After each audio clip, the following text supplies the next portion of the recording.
Dr.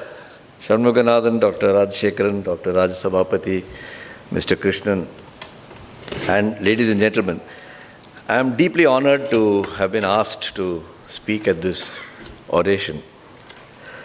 The development of the city of Coimbatore as India's premier medical city has fascinated me, and each visit I make to the city is an eye-opener. My recent introduction to Ganga Hospital, and it is rather recent, has truly advanced my interests. When I was in the process of acquiring a small plot of land and building a house in Kunur some 25 years ago, many people told me, Kunur residents, Nilgiri residents, that it is all fine to build a house here, you're young, but someday you'll be 70 and you'll need medical help. And Coimbatore is a hopeless place. And there is no medical help, you have to go to Bombay. So it's not a good place for old people, it's a good place for young people, but young people have nothing to do in Kunur, so why come to Kunur at all?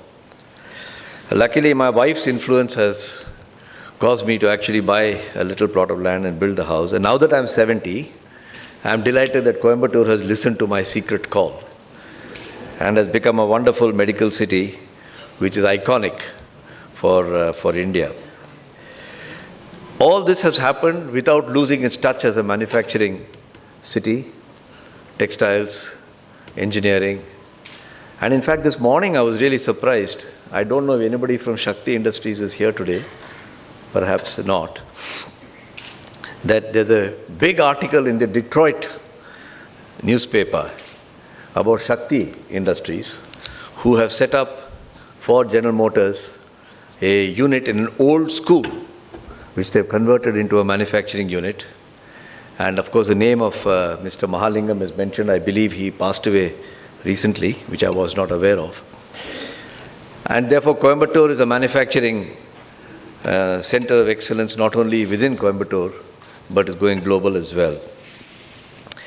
I wish we had 50 Coimbatores. This country will be very different.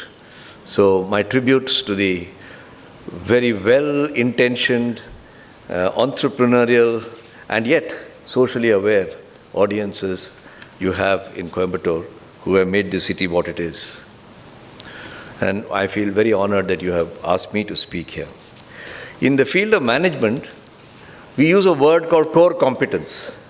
I was hesitant because I'm in a community of doctors here, but the word core competence was designed by a very well-known person, the late C.K. Prahalad, who is also a son of this city. And the C in his name stands for Coimbatore, Coimbatore Krishna Rao Prahalad. So Coimbatore has many, many distinctions, not just of becoming a medical city, not just of becoming a transformed entrepreneurial place, not just of being a socially aware and socially responsible bunch of entrepreneurs, but of also producing great management gurus. Indeed, the very establishment of Ganga Hospital, and Mr. Krishnan can speak to it far more intimately than I can, is a tribute, as has been mentioned already, to the grandfather of Raja Sabhapati, Sri Gangadharan. It stands out as an exemplar of great competence in this city. We were very pleased to be able to visit the facilities this morning and listen to a presentation. And I think it may not be wrong to say that it is a core competence that it has developed, positioned itself for plastic surgery, for orthopedics, focused itself on rehabilitation. And I was amazed to see the business curve that you have. You started with 17 beds about 25 years ago, 30 years ago, and you have doubled the number of beds every 7 years. Today you're 400 and something beds. So I just want to leave you with the thought that by 2022 you should be having 960 beds. That will be your target if you carry on. In this day of business and the progress of technology, the word excellence has to have a meaning which is beyond what just the dictionary defines it as. That is the reason I have chosen to speak about the subject of achieving excellence. And I shall depart from my prepared speech once in a while to make references to things that struck me during the day when I was visiting the Ganga hospital. At the end of the day, excellence is not about an organization. It is about the individuals in the organization. You cannot create an excellent organization by unengaged or disengaged people within the organization. So at the end of the day, excellence comes down to having committed people and organizing them into some sort of process and systems. We are caught in this world.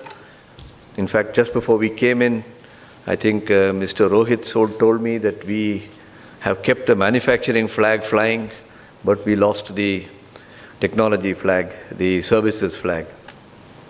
And the world itself is caught between the Apple, Google type of companies which build up $500, $700 billion of market capitalization, leaving far behind the giants of those days when I started my career, the General Motors, the Procter and Gamble's and so on. And it's a dilemma. Should society recognize young, innovative companies, but young, not been sustained for a long time? Or should excellence be an award or a recognition reserved for solid, well-recognized people who played over a long time? Do you like a Sehwag-like quick 40, or do you want a Dravid-like 100? And there are choices to be made. Both are visual pleasures, but they are very different forms of batting. I want, in this particular instance, as an example, to quote the very, very contemporary case of Theranos. I'm sure medical people here must be following the Theranos case. And I was quite fascinated by the Theranos case, which is in the newspaper, certainly in the international media all the time. There was a young girl, I think I can call her girl at my age, she's only 31, and at the age of 19, she dropped out of Stanford in order to start a company which she called Theranos. She is now 31, so the company has existed for 12 years. The claim to fame of this company, which is, as you would expect, started in a garage based in Silicon Valley, California. You have to drop out of Stanford. She's got all the ticks in the right boxes. Those who study hard in PhD college and so on have no future in this, it would appear, unless they drop out and find a garage. The claim to fame of this company is that instead of the traditional way of drawing blood from patients, they call them customers, but I call them patients, who have to draw it intravenously from your vein in a certain quantity, she just takes a pinprick from your forefinger, micro quantity, and stores it in what is called a nano container, which must be having some special characteristics. And she's able to stretch out that 1 milliliter or half a milliliter, whatever comes out, to do all the possible tests you need to do. So people who are scared of needles, who don't want blood drawn from their veins, for whom it's a pain psychologically, all these are eliminated. So this company was called Theranos, that a finger prick could give you enough blood to do all the tests you need. This fascinated the marketplace. And in Silicon Valley, although she is just 19, she must be a brilliant girl. A lot of people backed her company. And the last round of, it's not yet a public company, the last round of funding, the company was valued, hold your breath, $9 billion. $9 billion. For those who want the mathematics of it done, it is almost 60,000 crores. And I think to myself, we worked very hard to make Tata Steel over 100 years, to make Tata Motors over 55 years. And this just seems like a dream that it just happened. It was such a successful company with such a young CEO, and it's not easy for a young woman to fight her way in a male-dominated entrepreneurial environment. They attracted to their board directors like Henry Kissinger and Larry Ellison of Oracle. So it had pretty good gravitas. It had very little revenue, by the way. It just had market capitalization, whatever that means. She was awarded the prestigious Horatio Alger Award. She was appointed by President Obama as America's International Ambassador for Entrepreneurship. Time magazine, you name it, there are lots of awards, I won't go through it. And then the Wall Street Journal ran an article just about 3 months ago. And the article found several flaws in what Theranos was doing.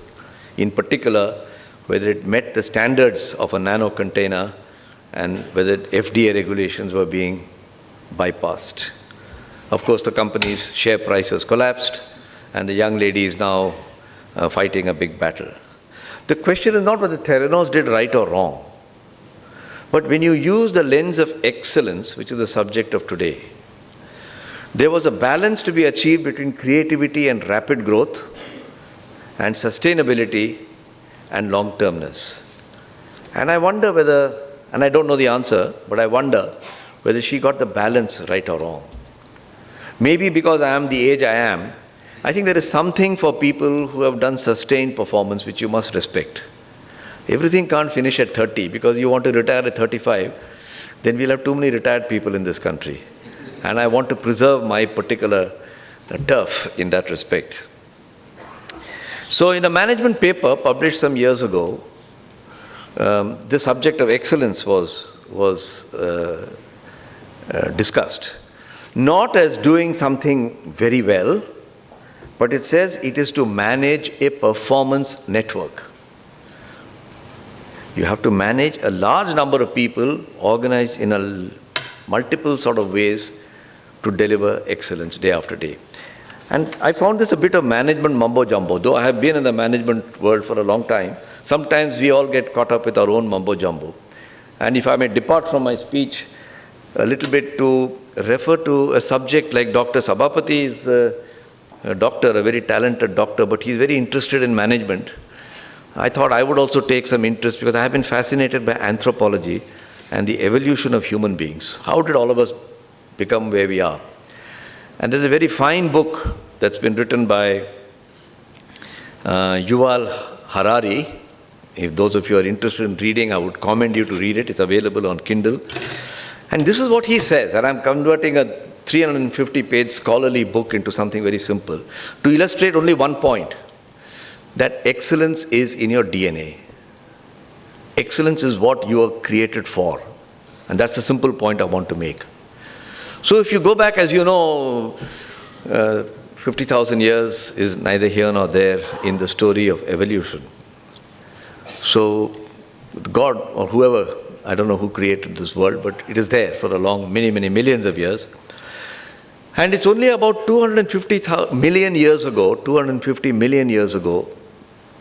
that some creatures started to stand up on their legs and walk. They were called Homo Neanderthal, Homo defensis, Homo erectus. There are various species. And the first signs of a human being came, descended from you know who. All of you know, you don't want to admit it, but you all came from the chimpanzee. And the effect of this creature, or species of creatures, was that they spread all over the world. So the Homo Neanderthals were in what we today call Middle East and Europe. The Homo erectus was in Africa. And the Homo something else was in Southeastern Asia. And they were independent species. They were not supposed to mate because they are separate species. Just like a cat and a tiger are from the same genus, but they will not mate. A dog and a wolf will not mate normally, even though they are from the same genus. So these are homos who came from the same genus but would not mate. And then something very dramatic happened. As they started moving around, they mated. It is still not clear why they mated, but they mated. In most matters, even today, to figure out why people are mating is not worth the effort. The act of mating itself seems to be worthwhile. So they did it at that time. And 10,000 years ago, they learned how to settle down and cultivate, and the beginning of what you might call Homo sapiens. Homo sapiens are the product of all these matings, and that's what we are. Now, Why is this material? Why is it important for you to know? This is not a subject of anthropology that I'm talking to you about.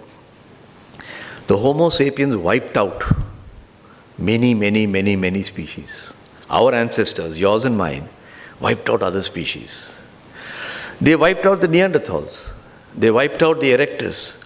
They wiped out the defenses.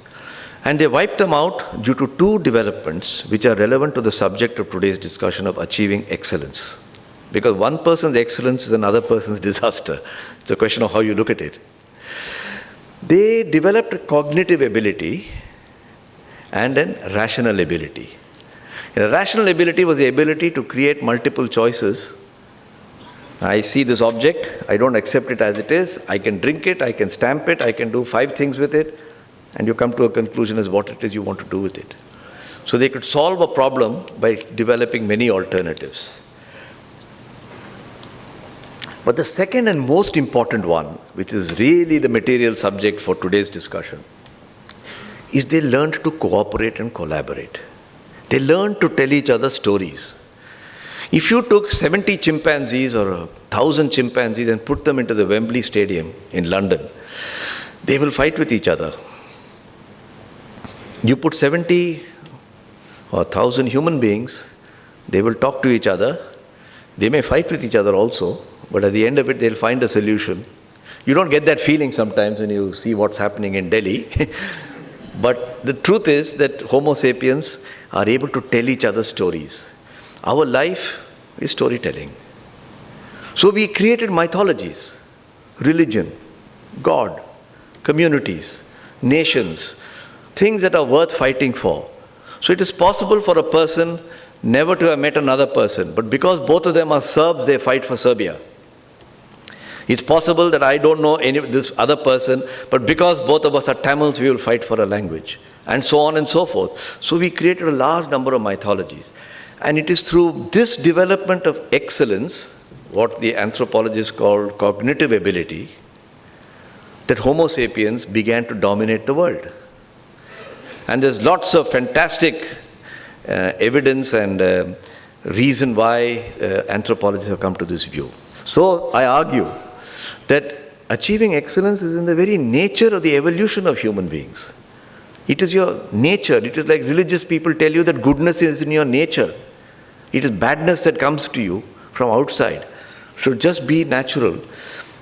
And in this journey of creating excellence, I want to point out that it's the most natural state for human beings, and I think that's the anthropological evidence I wanted to suggest.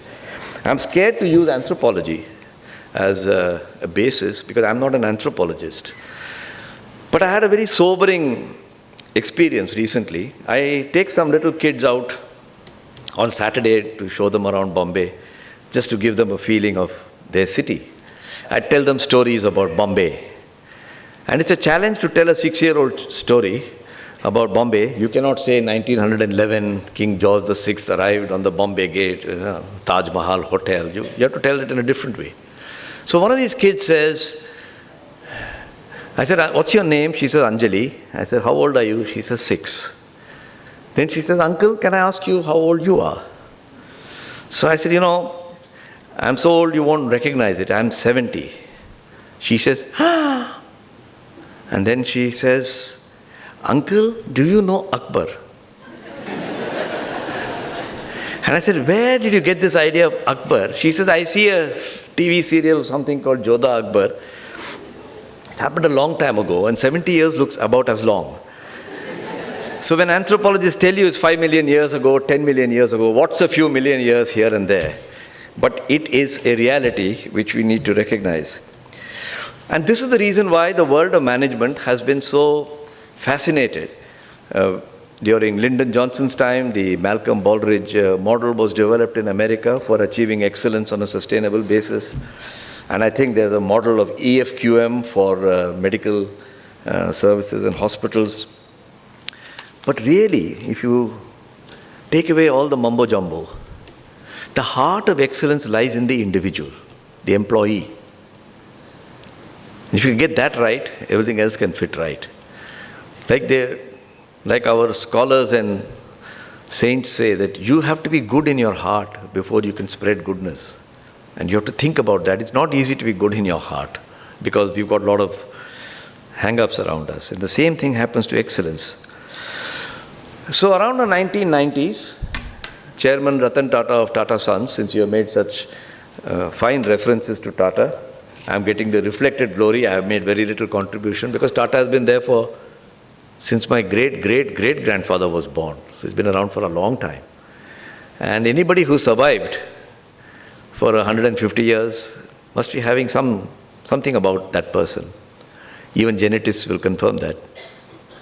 So Chairman Ratan Tata said, we need to improve in a changing world, and he initiated what is now called the Tata Business Excellence Model. I'm not going to, I promise you, burden you with what the model is. Dr. Raja asked me if I'll use some charts. I was very tempted because nowadays managers cannot speak without PowerPoint charts. But I challenged myself to be able to talk to you rather than let the charts talk to you, because that's far better as a communication. And he wrote recently, Ratan Tata, and I've given the reference of the book in my speech, that transformation is never easy. It takes time and can have unintended consequences. Transformation is always work in progress. It's never done. Tata Group, I would argue, is trying to change through the TBM process. It is not trying to reach a goal because there isn't a goal in excellence. So if I add my experiences in Tata to my 48 years, by the way, I'm not nearly 4 decades, Gayatri. I'm almost nearly 5 decades. I know I look younger, but that is a different point.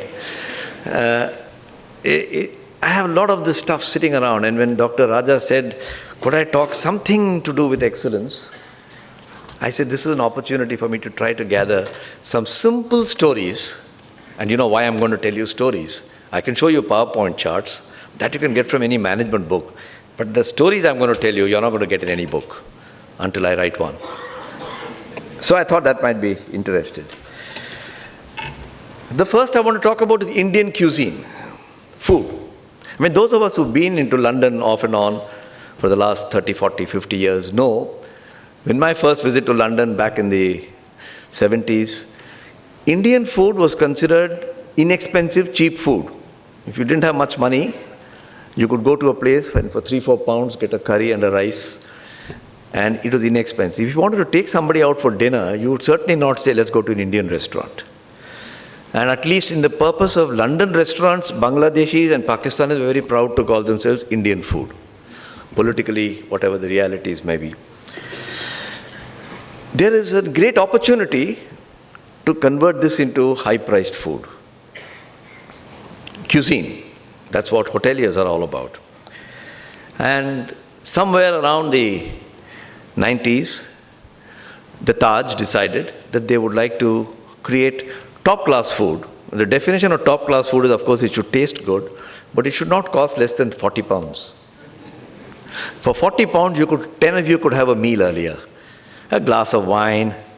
You could persuade people that this wine is specially made to have with mutton vindaloo, and serve Indian food in a way which has the romance and the poetry that chefs like to write about. And a whole wave of restaurants came up, led, if I may say so, by the Koilon restaurant in London at the St. James Court, Buckingham Palace. And I shall talk a little bit about that, but there are many others, like Chutney Mary and Veeraswamy and many others. Nowadays, Indian food is not cheap anymore. And so when you go and talk to people, they say, meet me at XYZ place, and that's a symbol of elegance. A huge transformation has taken place. It is my hope that Mr. Krishnan will heed my advice and one day sell Mysore pa at 22 pounds per kilo instead of what he is doing today, so that Krishna Sweets will also become an international premium brand. And I'm giving him the mantra for it today by sharing with him what Koilon did. There is a chef in Koilon. His name is Sriram Ailur. He's from Kerala near Kozhikode. And I sat down and interviewed him to find out how do you take a product which is selling for 4 pounds to 40 pounds. Today, I believe at your board meeting, or yesterday at your board meeting, they decided to bring down the price of something by 50% for certain types of medical interventions. Well, the opposite is also an interesting problem to have. How can I double it? You are not yet ready for that, but after some time, I hope you will. Now, Sriram decided to specialize, like Ganga Hospital decided to specialize in orthopedics and plastic surgery, in coastal Indian food, which means everything in the Konkan right down to Kerala, based on certain traditions of the west coast of India. And he told me that every year he goes away for 4 weeks to live in the village. And he stays at the home of one of his hosts. And despite the village being conservative, he spends the time with the ladies to see what it is that they are doing in terms of the food they cook, with coconut oil, with fish, with all the spices, mango. And he says he comes away with recipes. Then, of course, he learns how to industrialize them. Then he learns how to write them up, because writing a menu is also very important. And having done that, he presents it in Buckingham Gate Road for a price which is rather interesting from a business point of view, and which makes the customer feel good. If you gave him the same mutton vindaloo for 2 pounds or 3 pounds, he doesn't feel so good. So this is a way of chasing excellence. One individual took it upon himself to make Indian food at the acme of fine dining. And many others followed him, by the way. It's not a secret of Taj, because there's scope for many other types of restaurants and hotels. And we are very proud, when I say we, I mean the Taj. On their behalf, I stated that you could achieve excellence through the creativity of one person who learned how to industrialize. I happened to have written a book about how the world has changed through the eyes of my ancestors, so about 2 years ago. And I belong to a particular community, and India is blessed. We think we are 1.2 billion people. We are not. We are approximately 3,000 communities of 400,000 each. If you do the maths, it will come to 1.2 billion. We are an enormous number of communities. If you say you're a Brahmin, then within a Brahmin you got 10 categories, within each of those 10 categories another 10, and so on and so forth. So a young boy, I assume he's a boy, he is compared to me certainly, he rang me up and he said, I'm very fascinated with your book. I would like to launch a premium restaurant serving top-class South Indian Iyengar cuisine. I said, I don't know where you'll find customers for that from. Pure vegetarian stuff, puliyodare, for which you have to pay $1,000. I mean, I don't know whether you'll find customers for this. But that's the scale of difference you can find when you're seeking excellence. It looks impossible. And I was very delighted to hear today from Dr. Raja and some of the targets and goals that they are chasing here, that excellence is about dreaming big and having the discipline to do something with what your dreams are all about. And there are other examples one can take courage from. So I'm very, very supportive of the kind of way that Ganga Hospital is planning. The second example I want to take you is about the Taj Hotel again, about what happened very unfortunately on the 26th of November 2007 in the Taj Hotel. We all know what happened. It's been written about a lot. I need not describe it. Some Harvard professors got very interested. What made these employees risk their lives to protect the customers who were dining in the Taj that day? As you might have read already, there were 1,500 guests in the Taj that night. Some in the rooms, some in the restaurants, a wedding reception, and so on and so forth. Including, if I may add, one room where there was a dinner going on of Unilever, my old company, my old employer, where almost every senior person of Unilever was in that room with the wives. And if something unfortunate had happened, that stock price would have collapsed. But a little girl, whose name none of you knows, who's only 25 years old, sat and did not let them leave the room, directed them how to act and behave. She couldn't have had training in terrorism. It is sheer commitment and achieving excellence. Tied a rope, literally a rope, from the first floor of the Taj, which is an old style hotel, so you know the ceilings are very high, and got these 40 people wearing suits and jackets and silk kanjivaram saris, it's a formal occasion, to climb down the stairs, the ropeway, and escape. Not one life was lost. And the stories that my colleagues tell me of how women had to gather their saris and climb down the ropeway to safety were very touching. And there were many, many such stories in the Taj. I won't take the evening. You probably read many of them. The Harvard Business School got interested. How did this excellence happen? And they came to a conclusion, and I've referenced the paper in the speech I've written, to the way the Taj recruits. And the Taj says very proudly that we do not go for this kind of job to the top place. We go to people who have reasonable expectations of their career, good middle class values, what you talked about this morning. And we train them in various ways which may not meet the requirements of Wharton or a Harvard. And that is what makes them extremely committed to what they do. The fact that they were committed is not in doubt. There was a most unfortunate, unplanned event that happened. But the level of commitment they showed. Year after year, we measure employee engagement in the Taj. And it's amazing, the scores that they get. And it's always mysterious. My definition of engagement, by the way, is you're an employee who will try to speak good of your employer. If you can't speak good, you will at least not speak bad. Try visiting a municipal corporation in Bombay. I don't know if Coimbatore is any better. Nobody will speak well of this. Now, that is not the fault of the municipal corporation or the head of the municipal corporation. It is an ecosystem.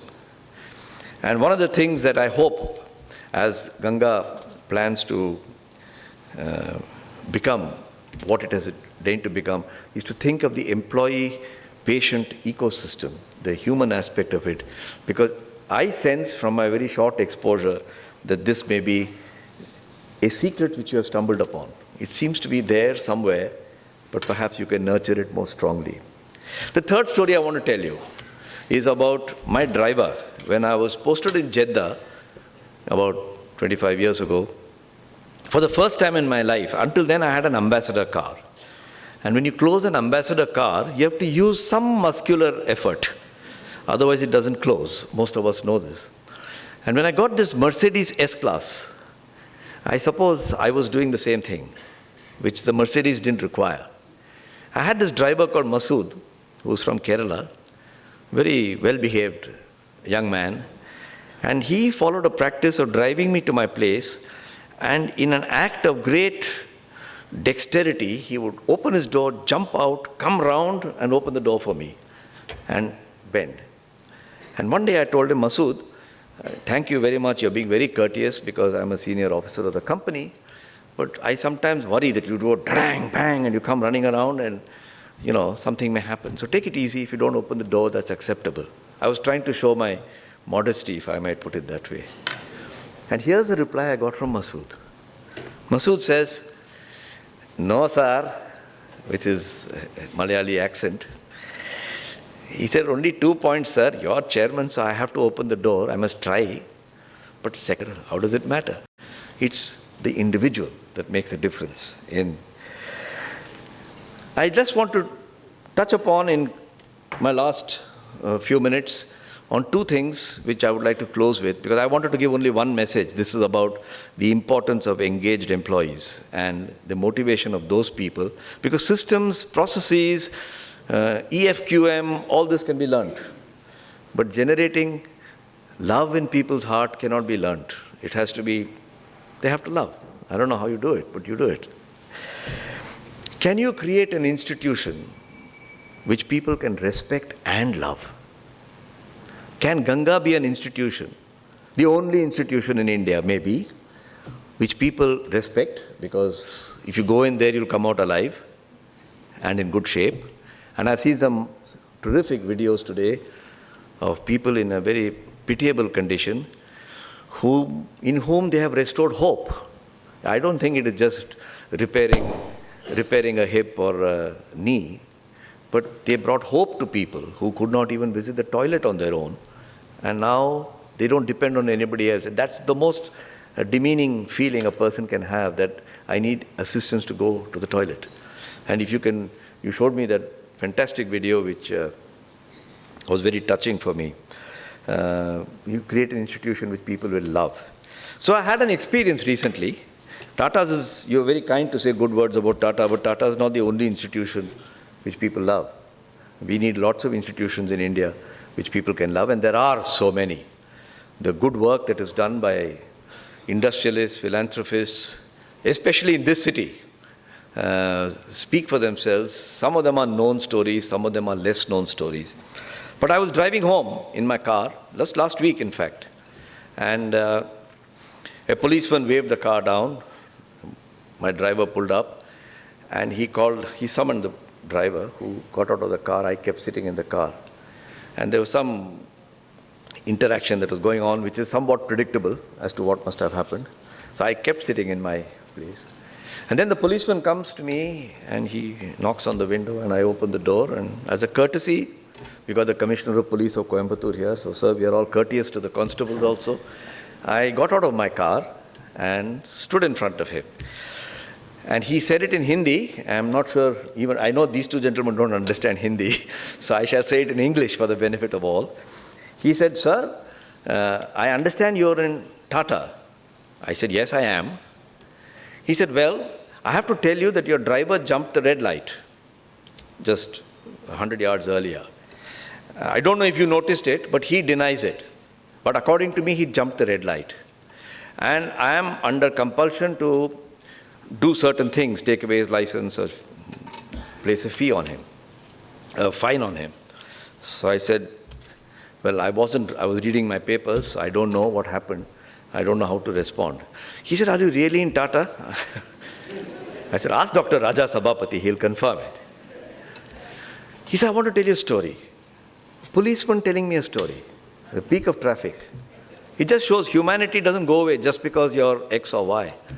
He says, I work in the Palton Road police station. 5 years ago, just before the monsoon, there was a delay in our raincoats coming. Must be some procedural hang-up. We have to work in the rain outside. Tata came and said, we will supply raincoats to all the policemen in Palton Road police station. We didn't ask them for it.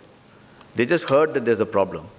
And we all were distributed a free raincoat. And our official raincoats came 10 days later. He said, I have been wanting to thank somebody in Tata for this gesture. I have not found anybody so far. Today I would like to thank you by not fining you. I was zapped. It had nothing to do with me, by the way, or my driver. But that you can create an institution, and I didn't create it, somebody else created it. I only have the power to damage that creation. Create an institution where an ordinary policeman who's got onerous duties, handling traffic in Bombay, would want to show this gesture. I almost reached out to say, have a cup of tea. And then I said, no, this would spoil the atmosphere he has created of respect. So it convinces me that you can create an institution which people can love. You first have to earn it. You have to earn respect by performance. And if you earn respect by performance, the next stage is to create an organization that people can love. And I would hope that Ganga will not only be a respected institution, it will take a lot of time to get the love of people. But in the small ways that I say, and these matter only to the people who are in the institution, people who love the institution, that would be my prayer for you and my good wish for you. I think it's important to remember that institutions that we are creating are going to live much beyond ourselves. In any of our families, if a child comes to an elder, they'll say, Dirghayush, be long living. That's the blessing. When a founder creates an institution, does he or she think of its life? Or is he there just to cash out after 7 years, collect his billion and go away? Or to sell it to somebody else and make his money? How do you create a long life institution? You know how to create a long life child. At least the books are there. You may or may not succeed. Nourishment, food, values, parental care, good school, etc., etc., etc.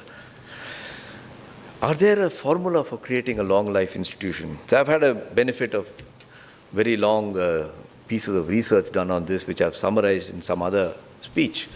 But the fact is that all of us are working not for these 6 floors of Ganga Hospital or for Bombay House of Tata's. Those are the body. But there's an Atma inside it. It's like human beings. And any congregation of human beings has to have human values. It is not the size of the room, the height of the building, because those will die. But the name or the intellectual property should carry on. So I worked for a company called Brook Bond Lipton India Limited. I was a proud managing director. The company doesn't exist anymore. But Brook Bond exists. Even now I notice it is called Brookfields, and the road is called Brook Bond Road. The road exists. The brand exists, the tea exists, but the company doesn't exist. The body is gone, but the Atma is there. I was a director on a company called Chisborough Ponds of Chennai. The company doesn't exist anymore, but Ponds exists. And I'm sure all of you love to buy your Ponds talcum powder if I might do a little sales pitch to protect my pension. So all the institutions in the world can be put into 4 categories, which adduced the acronym HEAD, H-E-A-D. Some institutions are trying to become heroic. So an example of a heroic company is Ford. I want everybody to stop riding on horses and drive a car. 1908, you don't have to drive a horse now. E stands for excellence.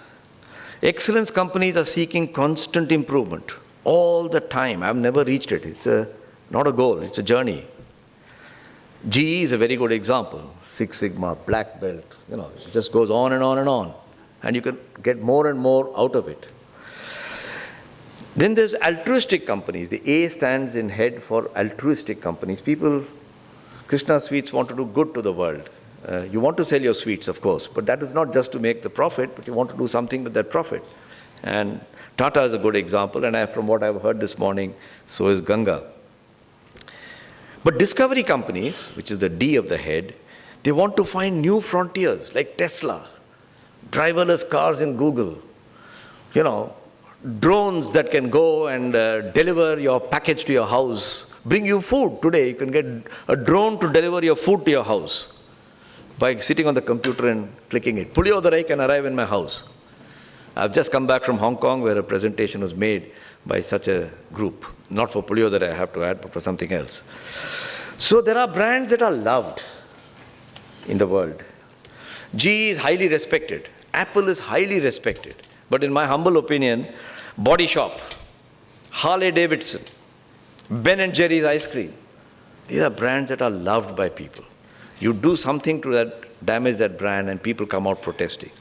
I remember when Tata was denied the permission to build the Bangalore airport in 1998 because of some shenanigans in Delhi.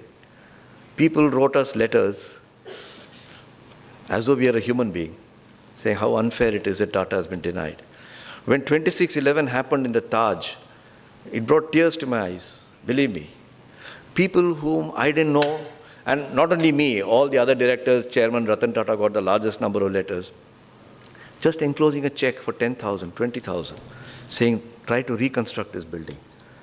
It brings tears to your eyes to think that unknown people who probably have entered the Taj once or twice in their life will think of sending money.